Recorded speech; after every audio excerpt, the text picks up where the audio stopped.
Sir, by the bill, some small relief is being intended to be provided to the judges of the Supreme Court and the High Court, and we do not have any objection in granting this relief and to the objects of the bill, unless, of course, the government intends to recruit henceforward judges from the military for manning the highest courts in this country and the states. But, sir, what we object to is their method of piecemeal legislation on important matters like the salaries of judges. Sir, in matters like this, believe that the government should not, as it has become its habit, rely on advocism. When a problem comes up, you tackle it piecemeal in an ad hoc manner. The overall problem still remains. Sir, what we want is that in matters like this, after due deliberation and consultation with the concerned people, comprehensive legislative measures should be brought having inbuilt provisions or adjustment taking into account the rise in the cost of living thanks to the economic policy. Sir, we know that this is the only service where the emoluments have gone down since the days of independence, and probably that had prompted my honorable friend to come out of his job as soon as he got an opportunity. Now this is almost a vicious circle. We do not get good people unless we offer them good emoluments, and we also don't have good judiciary unless we get good people. This is a vicious circle we have. People in various spheres of life in our country may wonder as to why the judges should get rupees 13,500 or rupees 14,000, but we don't want starved judges. Sir, we ought to have at least in the higher judicial service. I advocate for all, the whole judiciary up to the lowest subordinate courts, judges with proper emoluments and proper terms and conditions of service. But in the context of the setup that we have in this country, the role of the judiciary has to be acknowledged. We have no illusion that we cannot remove poverty from this country, nor can we usher in a welfare society only through the help of the judiciary. There are many deficiencies and weaknesses in our present judicial cases.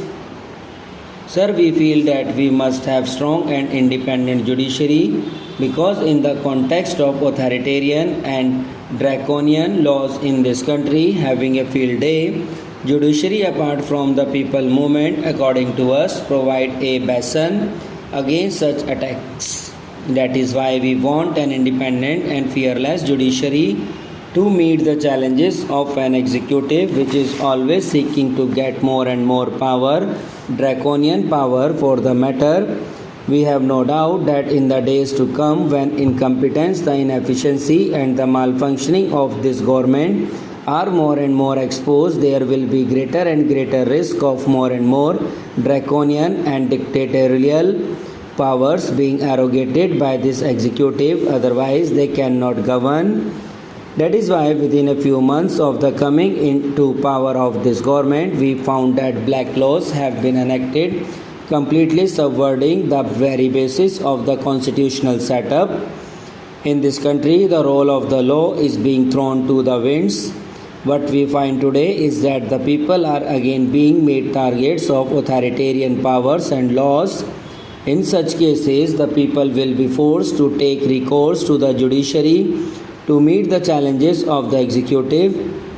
That is why we have seen the other day one of our esteemed colleagues here was arrested under this infamous black ordinance. He had to go to the Supreme Court.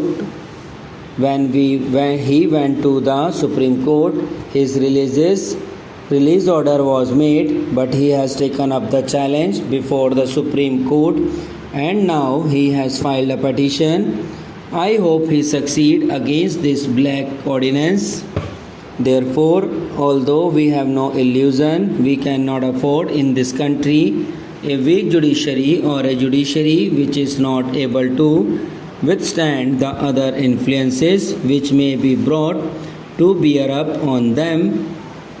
For the sake of the people, for the sake of preserving their minimal rights in this country, It cannot be accepted that we want free, independent, and fearless judiciary.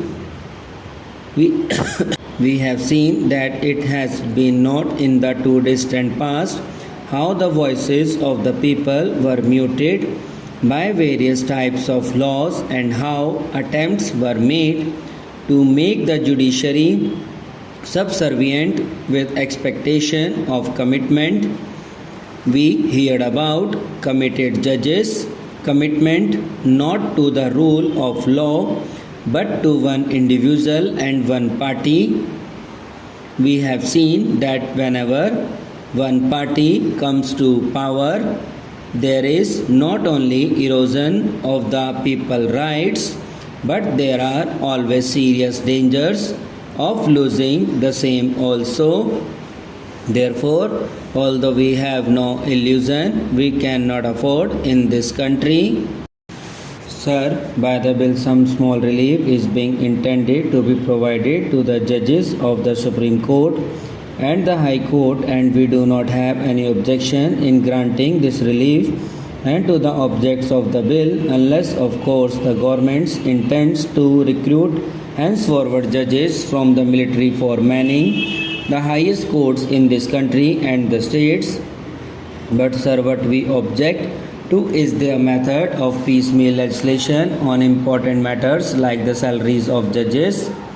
Sir, in matters like this, believe that the government should not, as it has become its habit, rely on advocism. When a problem comes up, you tackle it piecemeal in an ad hoc manner. The overall problem still remains. Sir, what we want is that in matters like this, after due deliberation and consultation with the concerned people, comprehensive legislative measures should be brought having inbuilt provisions or adjustment taking into account the rise in the cost of living thanks to the economic policy. Sir, we know that this is the only service where the emoluments have gone down since the days of independence, and probably that had prompted my honorable friend to come out of his job as soon as he got an opportunity. Now this is almost a vicious circle. We do not get good people unless we offer them good emoluments, and we also don't have good judiciary unless we get good people. This is a vicious circle we have.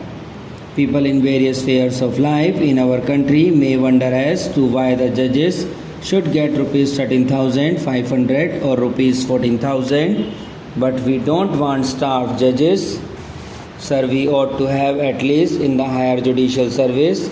I advocate for all, the whole judiciary up to the lowest subordinate courts, judges with proper emoluments and proper terms and conditions of service.